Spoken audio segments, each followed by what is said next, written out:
What is up, you guys? So today I'm gonna, for today's edition of Sound Design Wednesdays, I'm going to talk to you guys and introduce some of you to this new synth I've been using. It's not really new, but it's just sort of new to me.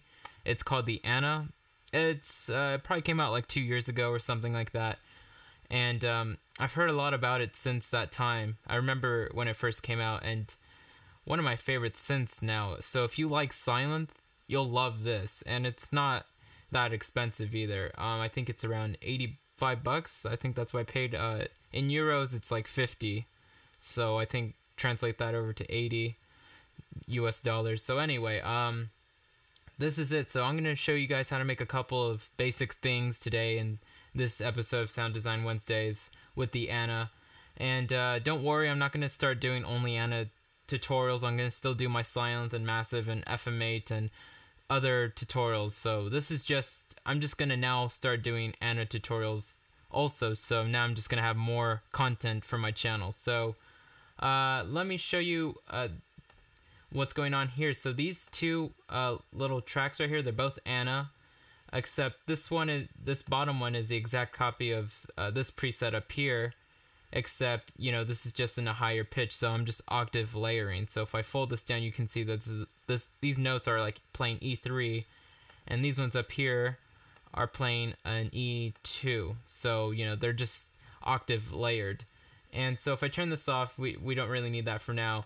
What I have going on in here is just a group around A.N.A, so I can have two copies of it in the chains list. So, you know, you just copy one with Command D, and you have now a left and a right, so you just pan them out, and that makes your synth really wide. And it's mono compatible. So, you know, I remember doing a tutorial last week, and someone was complaining about when you pan things out really far, you know, or use a stereo imager, that you lose mono compatibility. That's true. That's why you have to be careful and kind of, you know, push it as far as you can without losing the mono center. So if I show you what this sounds like in mono, so on my interface I have this little software that runs with it. I can, you know, listen to everything in mono. So if you have something like that, you know, use that. But now I'm going to listen to this in mono. It's not going to sound as good because this is definitely not, this hasn't been mixed or mastered or anything like that. This is just me writing for fun. So let's listen to this in mono from here.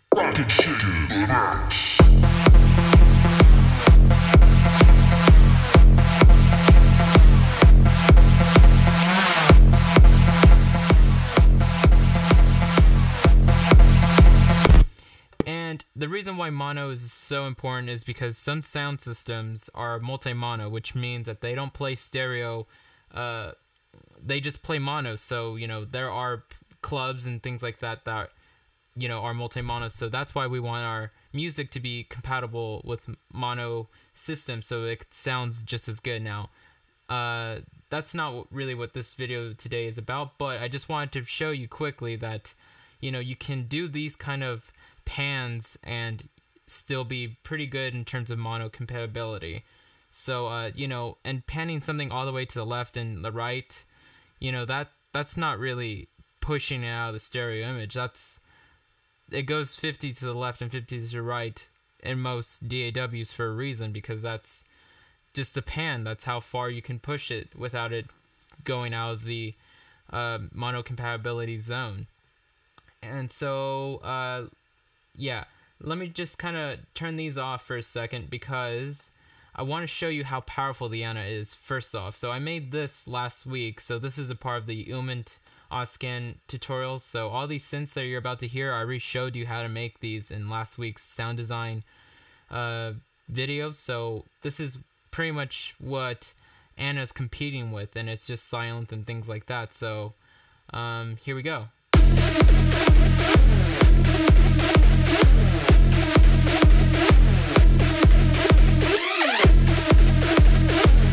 So that is what I was using as a reference to compete with the A.N.A, because if I'm going to make and use a new synthesizer, I want to make sure that it's going to bring something different but still be as good as my old synths. So now if I turn on the A.N.As and turn off the Silents, you know, here's the difference.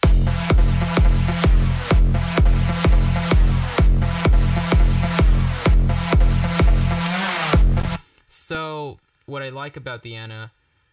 Well, let me just open this up. I'm going to show you everything I did in Silent to make those patches is pretty much the same thing I did inside of A.N.A. to get these results. So really, when I sound design with the A.N.A., you can also follow along in Silent if you want to. Obviously, it's going to sound way different because they're two totally different synthesizers, but you should get something that's close to that in terms of like the characteristics of it.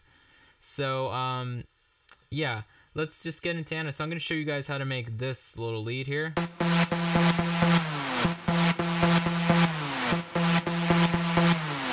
So I'm going to show you guys how to make that, and I'll do it down here on this mono one right here, so that way, I mean not mono, I mean this centered one, so I don't have to change a left and a right like I would down here if I was making something up here. So we're just going to work on this one. Now we're going to bring up that volume a bit. Alright, so just checking the volume. So yeah, let me create a little loop around that and let's get started. So with the A.N.A., what you would do is you, to initialize it, you just see that you have the init button right here, which is short for initialize, obviously. So you just initialize it, get a blank patch.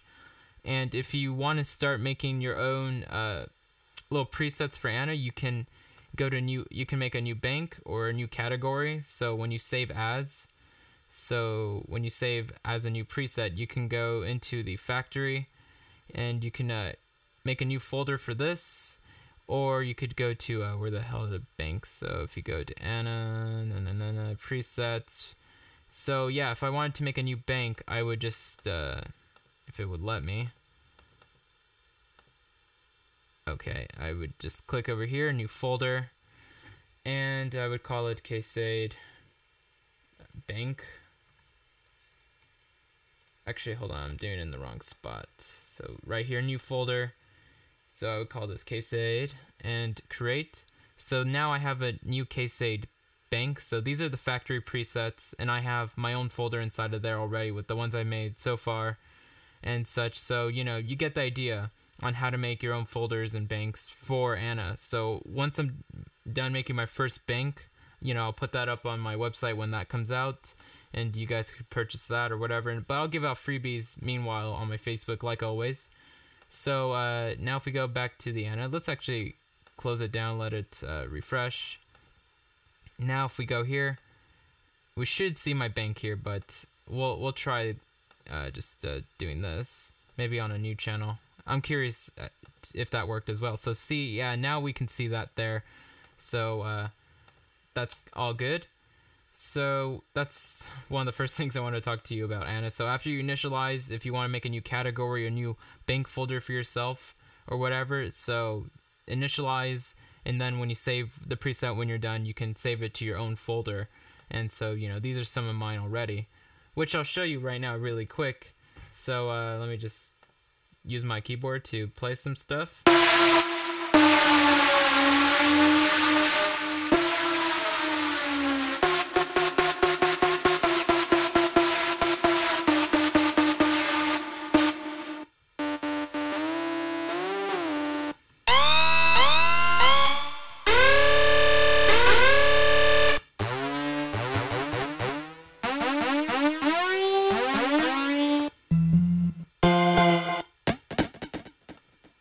I'm not in my folder anymore, so let's go back.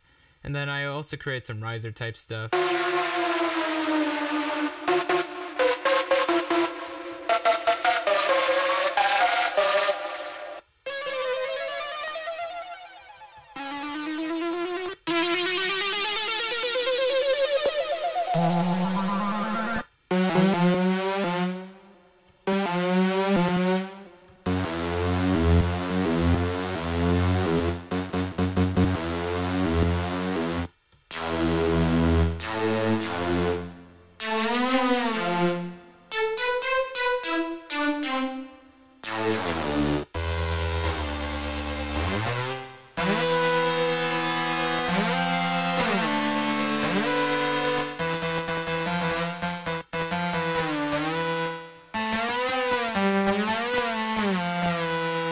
So if you've ever been on my Case-Aid Silent Banks, and you've ever used any of the like Case-Aid Mammoth or those kind of glidey ones, that's kind of what I'm starting to do with these ones. So these saw leads 1 and 2 are kind of reminiscent of those early synth patches I made.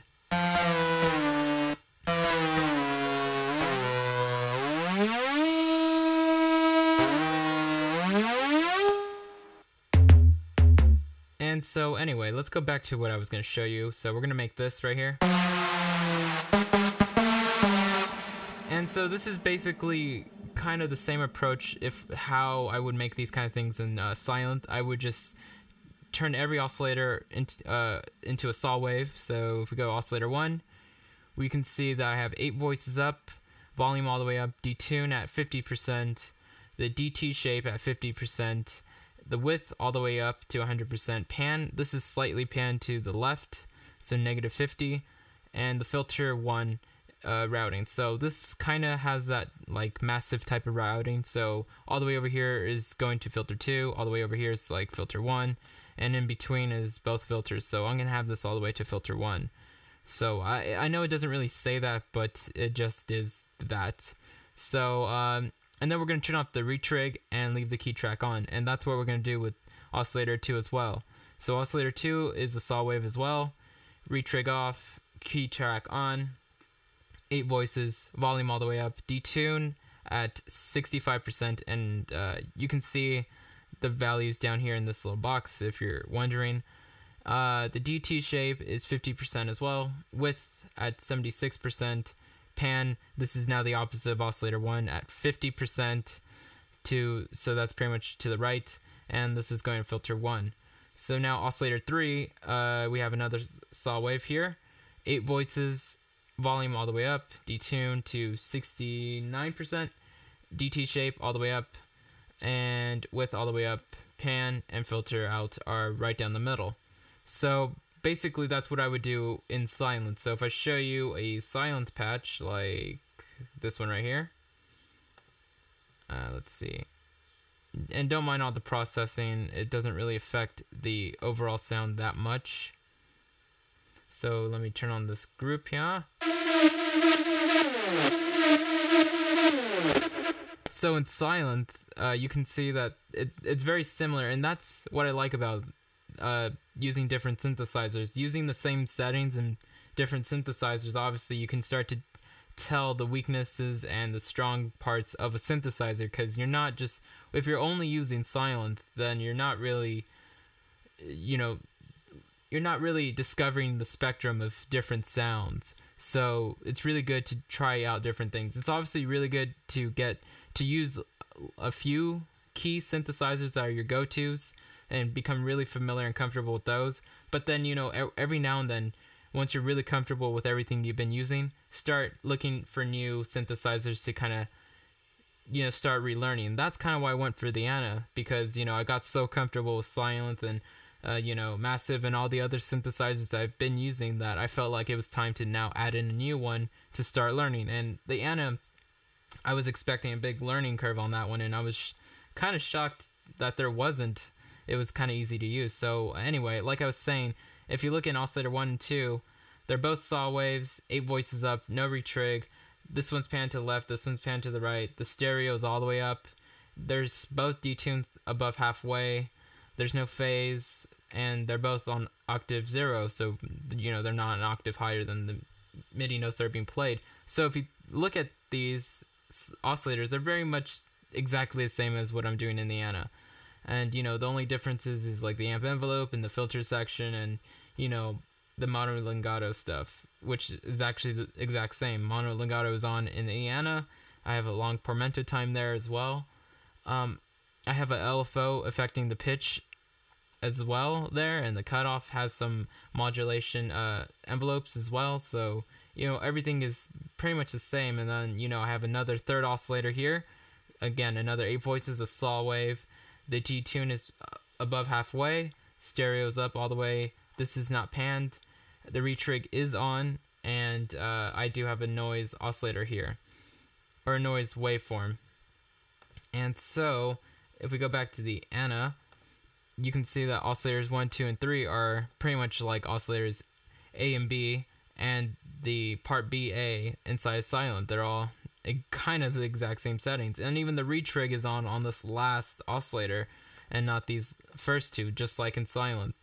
So now let's go to our noise oscillator. So in the A.N.A we have 2 noise oscillators, so it's not an extra oscillator, it's just these wave noise type of oscillators. So you have all these interesting different waves, so it's not just like white noise, but you have that as well. And I like that you have pink noise in here as well. So pink noise is extra useful for a lot of different things.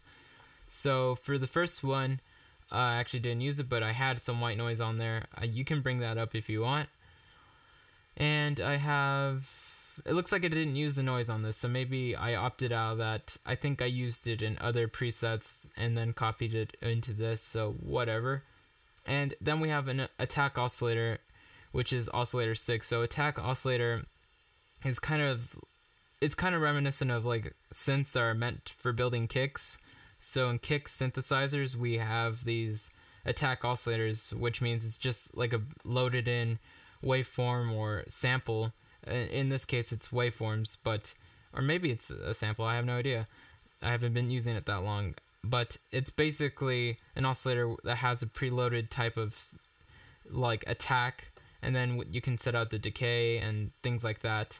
And that's pretty much at the beginning of every new note if you have the retrig and all that stuff on, but I didn't use that here.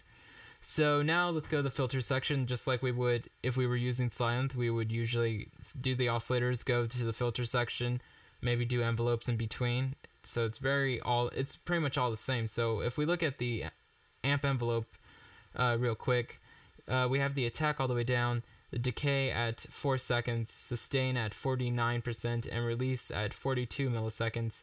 And we're using this different curve here. So these curves, depending on the curve and the way you use the amp envelopes, you can get really different sounds with this. So if I, have it on the regular linear one, and now this curved one,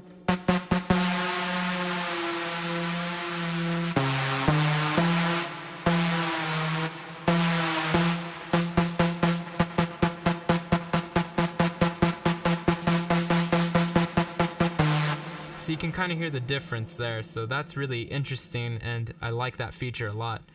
So, and then you can, adjust velocity and the amount even, if you don't even want to have that if you just want to bring this all the way down, then it's just a basic, it just plays, sorta. And then you can bring this in and kind of mix these settings in a bit.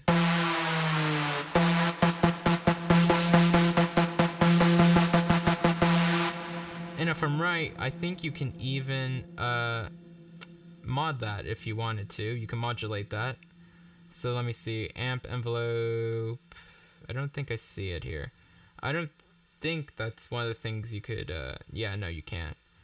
But that'd be cool if you could. If you could modulate this inside of the A.N.A. But you can always automate this if you wanted to, just inside of Ableton. So, anything still is possible. So anyway, let's go back to the filters. So we see that we have this button confuses me still, because it's when it's on series, I think that's when it's doing parallel routing for the filters, and when you see the parallel button, that's when it's doing series routing. So if I play something,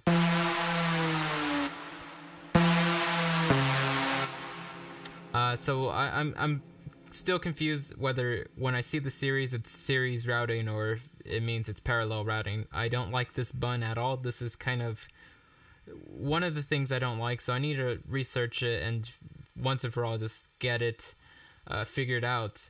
Usually I wait a couple weeks once I'm new to synthesizer to start going back and looking at basic manuals and tutorials, because I like to fool around with it and discover it on my own, and then later on discover the parts of it that I was wrong about, and I like that. We're going to set this to a 2-pole vintage high pass, and we're going to set filter 2 to a low pass plus drive. And we're going to set the cutoff here at 92 hertz, the reso at 0.37, the envelope at 22.7, key track all the way down, velocity is slightly up 2%. And now for filter 2, we have the cutoff at what does that say? 1.9K. The reso is at 0.15. The envelope is at -43. Key track is at 15%, and velocity is at 1.3%. Now for our main cutoff button that controls cutoff 1 and 2, that is at 86 hertz, and the reso is all the way down. So another cool thing that I want to point out is that we have these envelope knobs on the filters. So this is the filter envelope. So you can kind of, modulate your cutoff and all that in your filter with these filter envelopes. So that's really cool. So if I turn it up over here, it's affected more by the amount of this envelope. And if you turn it all the way down, then I'm not really sure what it does. It probably doesn't do any of the envelope.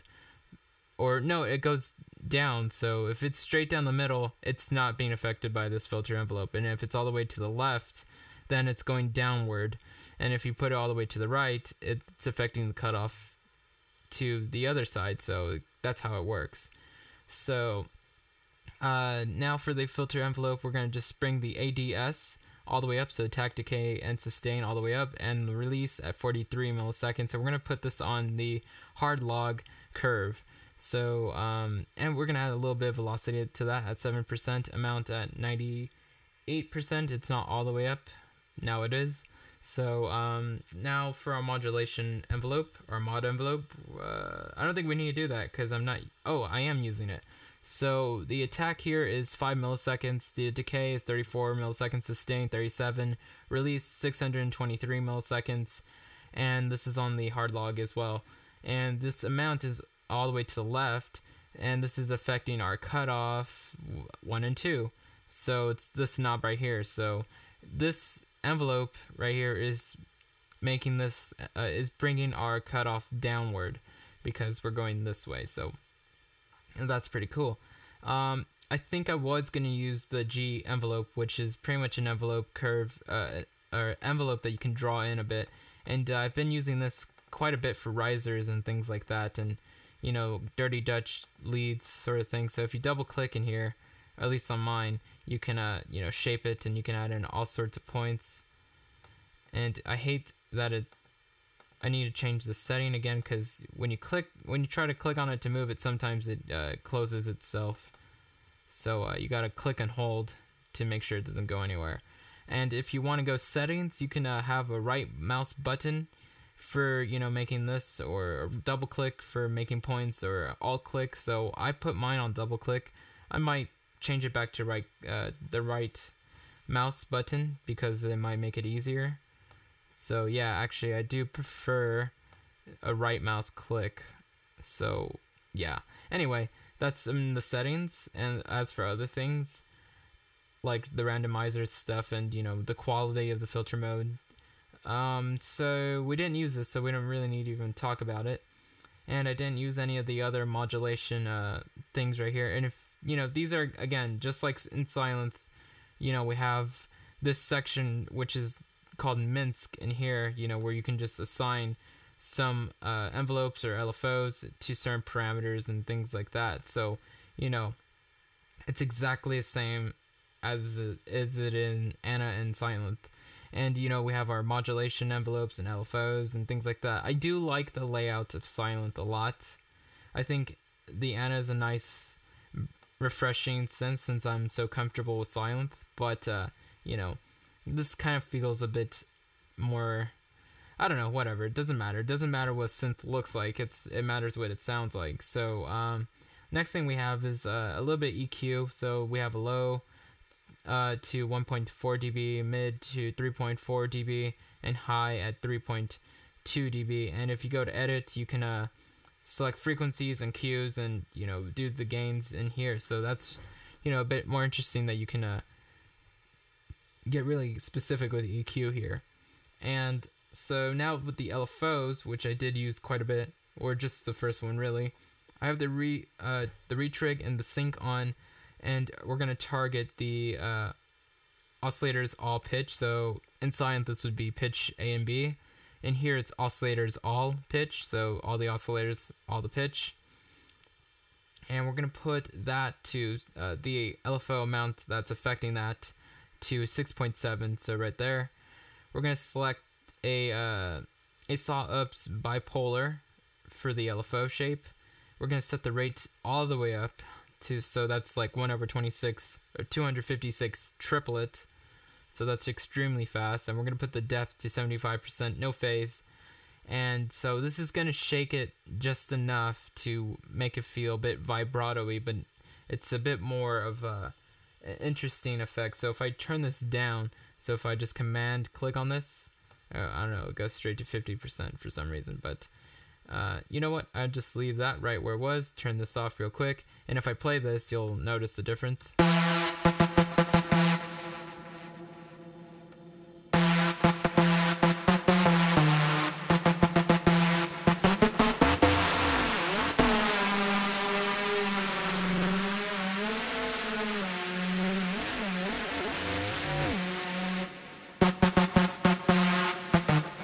So it's just kind of, the LFO is moving so fast and it's messing with the pitch so fast that it's not really, it's detuning it so fast that it just kind of sounds kind of vibrato-y. And so I think that's really it. We have some delay and reverb here. So quickly, the reverb wet knob is at 22%. The high pass is at 475 hertz. Decay is at 55, size is at 55, dampening is at 950 hertz, and the low pass is all the way to the right. Now for delay, we have 22% wetness, we have feedback at 62.7, and you know, usually with delays I like high feedbacks, I like that. Because it's kind of tech house-y. Not that this is a tech house project, but you know, once you've done tech house and you like delays a lot, you kind of start getting used to the feedback sounds. And so low pass is at 4.7K, high pass is at 796 hertz. The right decay time is at 1/4, and the left is 1/4 triplet. And we do notice that the sync is on here, so just make sure of that. And last but not least, we have the pormento time, which is at 85%. We have the polyphony at 8. Legato is on, and I put my bend range at 12. So if I do feel like using the pitch bend, you know, it's going up an octave or down. So that's pretty much it. Anyway, if you guys want more A.N.A tutorials, there's a big lack of them on YouTube, so I kind of want to fill that gap. I want to be the one YouTube channel that does A.N.A stuff. So thanks guys for watching, and late.